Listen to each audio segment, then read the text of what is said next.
Respectfully to NLE Choppa, I would just like to know, are you talking gangster shit that you want to get into it with this niggas? Because I ain't gonna lie to you. I think YoungBoy is attracted to niggas that's down to kill and die. I'm gonna be honest. YoungBoy's attracted to niggas who's down to kill and die. He's still on that. Not saying he's sanctioning nothing, but those are the people he likes to surround himself with. I don't think NLE Choppa is talking that energy. I think he's talking about artistically. NLE Choppa just fired off yet another diss at NBA YoungBoy, and at this point, it's straight up embarrassing. This the same Memphis kid who once worshipped YoungBoy like his favorite rapper ever, and now he's desperately tossing shots every other week hoping something sticks? And trust me, the reason behind it is wilder than y'all think. Under all those goofy dance clips and sudden spiritual quotes, Choppa's been watching his numbers fall while YoungBoy keeps stacking wins. And it finally hit him the quickest way to get attention again is by poking the king. The truth about how a die-hard fan flipped into YoungBoy's most annoying op is rooted in broken contracts, dead friendships, and a clawing attempt at relevance that feels more sad than scary. What's good, fam? We're diving into pure industry embarrassment, the kind that's been happening right in front of us, and barely anybody clocked it. Let me be real with y'all. Social media been going crazy since Choppa dropped Hello Revenged, asking why bro refuses to leave YoungBoy alone. But today, we're cutting through the cap. The rumors from the facts. The noise from the truth. Because October 2025 changed everything. That's when Choppa suddenly dropped his first YBD's Co. No warning, no build-up, just out the blue. Fans, shocked, confused, like, where did this beef come from? Nobody remembered tension between them for years. But relax, this ain't no street war. This is clout hunting dressed up as gangsta rap. And here's the kicker. The numbers tell the whole story. Choppa's been slipping. Streams down, engagement weak. It's looking rough. Look at the stats, fam, they paint it all. Choppa's recent projects barely cracked 1 million views, while YoungBoy was effortlessly pulling in tens of millions. His last few singles flopped harder than a fish out of water, and he realized he couldn't ride the Shuffla wave forever. The algorithm loves controversy, and Choppa figured out that dropping YoungBoy's name was basically the cheat code for engagement. Every reaction channel, every hip-hop blog, every social media corner lights up when these two names get mentioned together. Now let's rewind to 2018. That's when the whole saga actually began. NLE Choppa was just a 15-year-old kid from Memphis, grinding to make it in rap, and NBA YoungBoy was literally his idol. This wasn't casual fandom. Choppa was remixing YoungBoy's tracks, copying his flows, even getting constantly compared to him. His early career was built straight from YoungBoy's blueprint, the aggressive delivery, street-focused narratives, even the stage name structure, NLE, standing for No Love Entertainment. Just like NBA meant never broke again. The influence was undeniable. Fast forward to February 2019, in an interview with Hip Hop DX, when asked about his favorite artists, Choppa openly named NBA YoungBoy, Meek Mill, and Lil Durk.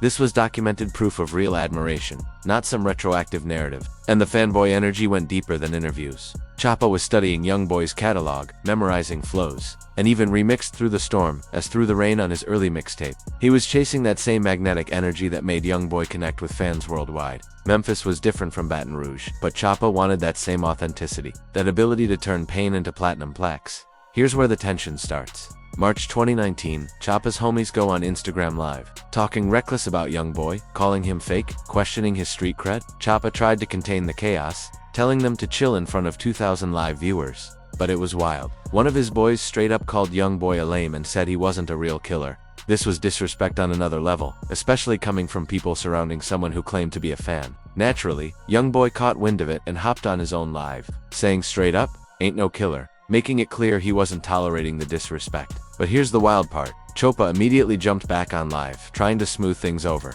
saying YoungBoy was still his favorite rapper and that he wanted to make music with him. That was the first real sign that Choppa was stuck between his street image and his genuine admiration for why he couldn't control his crew, yet he didn't want to lose his idol's respect. By then, the damage was done. In YoungBoy's world, respect is everything, and letting your people disrespect someone signals weakness. That was the first seed of distrust planted. Fast forward to 2019, when YoungBoy got locked up on that probation violation. Choppa dropped a whole track called Free YoungBoy, showing love and support. This wasn't some fake industry move. This was a young rapper showing real admiration for the artist who inspired him. The track even sampled YoungBoy's Free Dog beat, proving just how deep the influence ran. But here's where it gets real. Choppa started shifting once he tasted some success. On June 19, 2019, he got into a serious altercation with Quando Rondo in Houston, and that changed everything. According to Quando, he was just at a venue minding his business when some of Choppa's associates came at him looking for trouble. This wasn't a random bump-in or misunderstanding. Choppa's crew was looking for smoke. When Choppa showed up with his squad, things escalated fast. Wando threw a Hennessy bottle at one of them, splitting a dude's face and leaving blood everywhere. Security stepped in,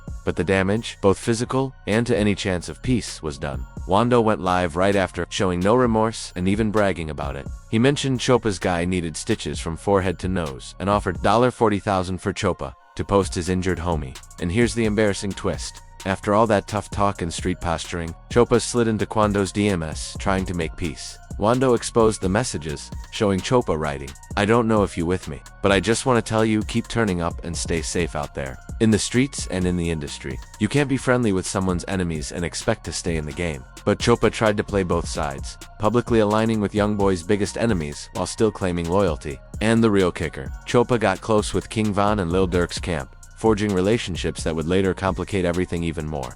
This wasn't just casual networking in the industry. Choppa and Van were linking up regularly, playing video games, building a real friendship, all while both were on house arrest. But when Van tragically died in November 2020, after that altercation with Wando Rondo's crew, Choppa posted emotional tributes, calling Van his brother. The grief was real, but so were the consequences of that loyalty. Fast forward to January 2022, and everything exploded. YoungBoy was dropping his Colors mixtape and hit the world with Bring the Hook, dissing King Von. The bars were brutal. Y was speaking on a dead man, something that crosses major lines in hip-hop culture. Academics jumped on Twitter, saying Y was on demon time, and Lil refired back, "That wasn't demon time, just regular rap." Here's where Choppa made the fatal move. He replied to Ree's tweet saying, "I stamped that," officially picking sides in a war that had nothing to do with him. This wasn't just a casual cosign in that context. Choppa agreeing meant siding with Chicago against Baton Rouge, effectively stepping into a beef he shouldn't have touched. 2 days later, YoungBoy dropped "No, Like I Know" and "Fuckna." That track was different. This wasn't just a diss, it was a death threat set to music. YB openly warned that Choppa's mama could be in danger just for him choosing sides. The bars were chilling. Lines like, "Your mama gonna be crying when she see you in that coffin. That's not rap beef, that's a promise." YB went at Choppa from every angle. Personal, professional, psychological. He referenced Choppa saying YB was his favorite rapper, told him to stay in his lane, called out his healthy eating phase as fake, and even mentioned his history with young Blazion. The most haunting moment, EB's tone when he sang, "I Want Your Soul," making it clear he would literally kill over the betrayal. This wasn't just threats, it was surveillance-level psychological warfare. Choppa went completely silent. YB didn't stop there, mentioning his cars, his Instagram posts, even his mother who manages his career. Nothing was off limits. The interlude added another layer, with YB saying he was shocked Choppa's parents hadn't talked him out of this beef. That's when you know it's serious, when someone threatens your family's peace of mind. For those who don't get the industry game, here's the rule. When a top artist disses you like this, you got 3 options. Respond immediately, quietly take the L, or disappear from the conversation. Choppa chose option 3 for 2 whole years. That silence said more than any track could. If he was really about that life, he would have fired back immediately. Instead, he went completely quiet. After the fallout, Choppa went in a completely different direction. He focused on his spiritual journey, promoting healthy eating, meditation, basically everything opposite of the street image he once portrayed. The YoungBoy diss clearly hit him hard. It changed his whole public persona. Choppa started preaching healing, positivity, and moving away from negative energy. Sure, it was probably good for his mental health, but it also showed just how deep YoungBoy's words cut. The transformation was dramatic. The same guy who used to flex toughness in street politics was now a wellness guru, pushing herbs, meditation, and self-care. Fans noticed and respected the growth, but questions about authenticity started popping up. Meanwhile, YoungBoy kept thriving. His career continued to skyrocket, his fan base expanded, and he didn't even mention Choppa once. That silence? Far more damaging than any follow-up diss could have been. Then comes 2024, and suddenly Choppa remembers he's got beef. But the landscape had changed. YoungBoy had just wrapped the I Got a Family tour, reportedly pulling in $75 million, selling out arenas nationwide, and trending constantly on social media. His music videos were racking up massive views. and he was arguably the most talked about rapper in hip-hop. Meanwhile, Choppa was struggling to stay relevant. His recent projects underwhelming, streaming numbers dropping, and no matter how many times he tried to remix Shaw Flow or make sequels, he couldn't replicate that magic. The numbers tell the story. Choppa's last few releases barely broke 1 million views, while YoungBoy consistently pulled 10 to 20 million. His Spotify monthly listeners were falling, while YB stayed rock solid in the tens of millions. This wasn't just about ego or street credibility anymore. It was about survival, numbers, and algorithms. When Choppa dropped KO in October 2024, it blew up more than anything he'd released in months. YouTube comments, reaction videos, social media buzz, all triggered by one name, YoungBoy. The data doesn't lie. KO probably got more first-week views than his last 3 regular songs combined. Choppa had figured it out. The algorithm rewards controversy, and dissing the most talked-about rapper in hip-hop was his shortcut back to relevance. But let's be real. Look at Hello Revenge. All the choreographed dance moves, biblical quotes, and Michael Jackson impressions can't hide the fact this is manufactured drama. He's trying to make it feel deep and artistic, but really it's desperation with a budget. The video even opens with Genesis 1 verse 1, framing it as some spiritual battle between good and evil, but the choreographed moves make it feel disconnected from the message. And in the track, lines like, they say, "Why be better who I'm the proof that ain't no statement," and "Put top in the lake" are direct shots at YoungBoy, but delivered in such a theatrical way it's hard to take seriously. He even put up billboards in Baton Rouge, trying to provoke a reaction, but YoungBoy made it clear he wasn't responding to people who don't matter. In his zero-effort freestyle, YB said, "Respond to him?" I said no. That's the ultimate dismissal. And the desperation pattern is clear. First KO, then came Hello Revenge just weeks later.